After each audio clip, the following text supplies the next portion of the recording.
এবার আসো এটাতে, বুয়েটে আসছে 17-18 সালে। খুবই খুবই গুরুত্বপূর্ণ ম্যাথ, খুবই খুবই ইম্পর্টেন্ট ম্যাথ, খুবই খুবই ইম্পর্টেন্ট ম্যাথ। আচ্ছা, আগেরটাও খুব জরুরি, আগেরটাও খুব জরুরি, এটাও অনেক ইম্পর্টেন্ট। ইম্পর্টেন্সের দিকে যদি বলি, এইটাও মানে অ্যাকচুয়ালি আমি এখানে যে প্রবলেমগুলো সেট করছি প্রত্যেকটাই এক একটা টাইপ, প্রত্যেকটাই এক একটা টাইপ, এবং প্রত্যেকটাই খুবই খুবই গুরুত্বপূর্ণ ম্যাথ, প্রত্যেকটাই খুবই খুবই গুরুত্বপূর্ণ ম্যাথ, ঠিক আছে? প্রত্যেকটাই ভেরি ভেরি ইম্পর্টেন্ট ম্যাথ, প্রত্যেকটাই। ওকে, সো চলো তাহলে আমরা এবার এইটা সলভ করি।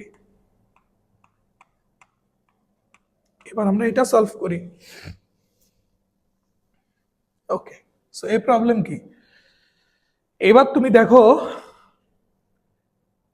কোন একটা ম্যাট্রিক্সের সাথে এ গুণ আকারে আছে, তাহলে নো ডাউট এও একটা ম্যাট্রিক্স। গুণফলটা দেওয়া আছে, বলছে এ ম্যাট্রিক্সটা নির্ণয় করো। কি বলছে? এ ম্যাট্রিক্সটা নির্ণয় করতে বলছে, এ ম্যাট্রিক্সটা।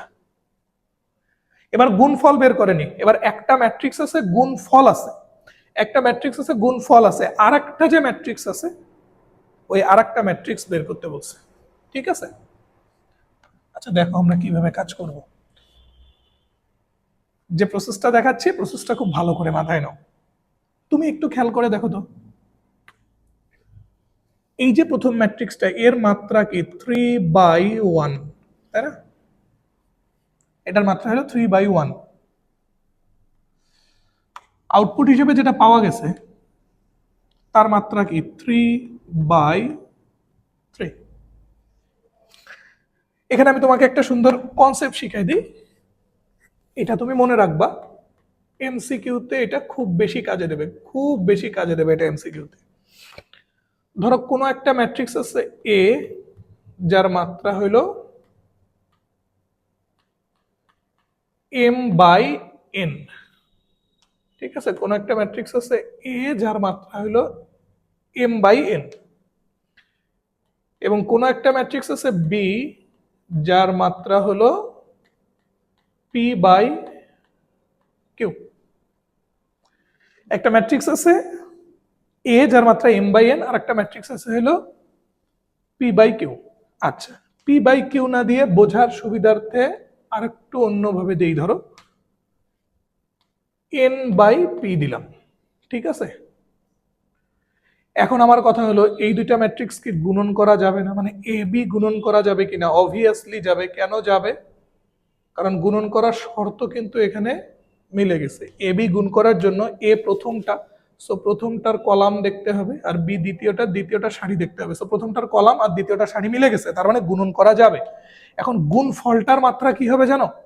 গুণ ফলটার মাত্রা হবে বাকি যে দুইজন পড়ে থাকলো সেই দুইজন, দ্যাট মিনস m/p। শর্তে যারা চলে গেছে তারা চলে গেছে, শর্তের জন্য যারা নেট ছিল তারা চলে গেছে, তারা বাদ। বাকি আর কে কে থাকলো? M R P. সো গুণফলটার মাত্রা হবে হলো m/p। এটা খুবই খুবই ইম্পর্টেন্ট একটা জিনিস, এটা মনে রাখবা, এটা আমি মুছে দেবো না, এটা থাকবে। তো এবার তুমি আসো, প্রথম ম্যাট্রিক্সটার মাত্রা আছে 3/1, গুণফলটার মাত্রা আছে 3/3। তাহলে আমাকে বলো তো, এ এর মাত্রাটা কেমন হলে আউটপুটের মাত্রাটা 3/3 হবে? অবশ্যই 1/3 হইতে হবে না? কারণ এর মাত্রা যদি 1/3 হয়, এর মাত্রা যদি 1/3 হয়, তাহলে প্রথমটার কলাম আর দ্বিতীয়টার সারি এরা শর্তে পড়ে গেল, এরা বাদ, এরা চলে গেল। বাকি থাকলো 3 আর 3, ওইটাই হইল গুণফলটার মাত্রা।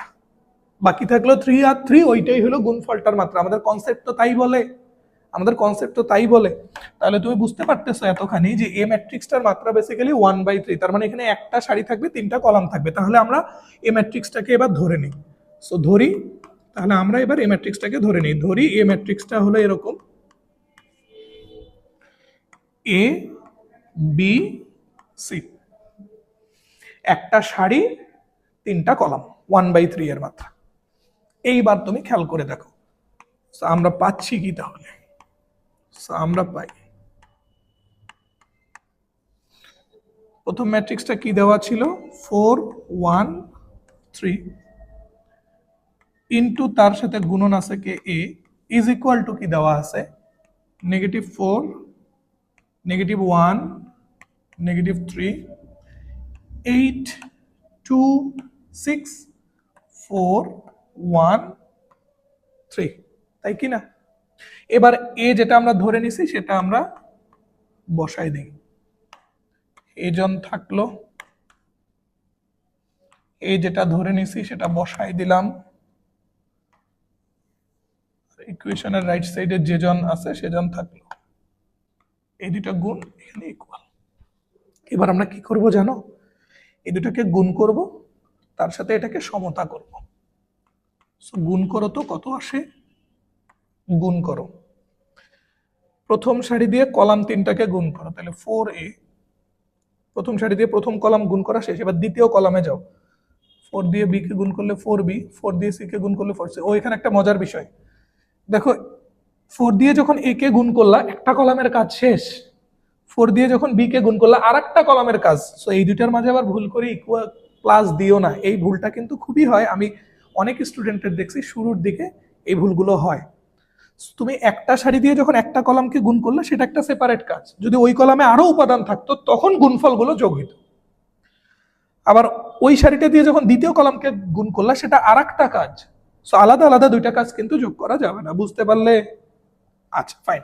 সো প্রথম সারি দিয়ে কলামগুলোকে গুণ করা শেষ, এবার দ্বিতীয় সারি দিয়ে কলামগুলোকে গুণ করলে কি হবে, এ বি সি।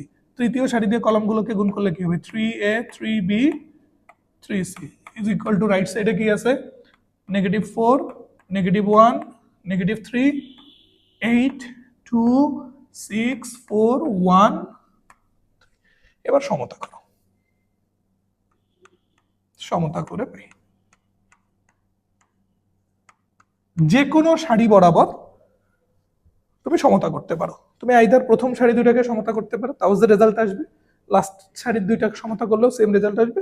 খুব সহজ কাজ, মাঝের সারি দুটাকে সমতা করা। তাহলে a এর মান কত আসবে, -1, b এর মান 2, c এর মান 1, b এর মান 2, c এর মান 1। বুঝলা? এই যে দেখো, এইটা এটার সমান a এর মান -1, এইটা এটার সমান b এর মান +2, এইটা এটার সমান c এর মান +1। সো তুমি a b c এর মান যখন পাইছো, মানগুলো যেখানে তুমি a ম্যাট্রিক্সটা ধরছিলে সেখানে নিয়ে গিয়ে বসায় দাও, তাইলে তো a ম্যাট্রিক্সটা বের হয়ে যাচ্ছে।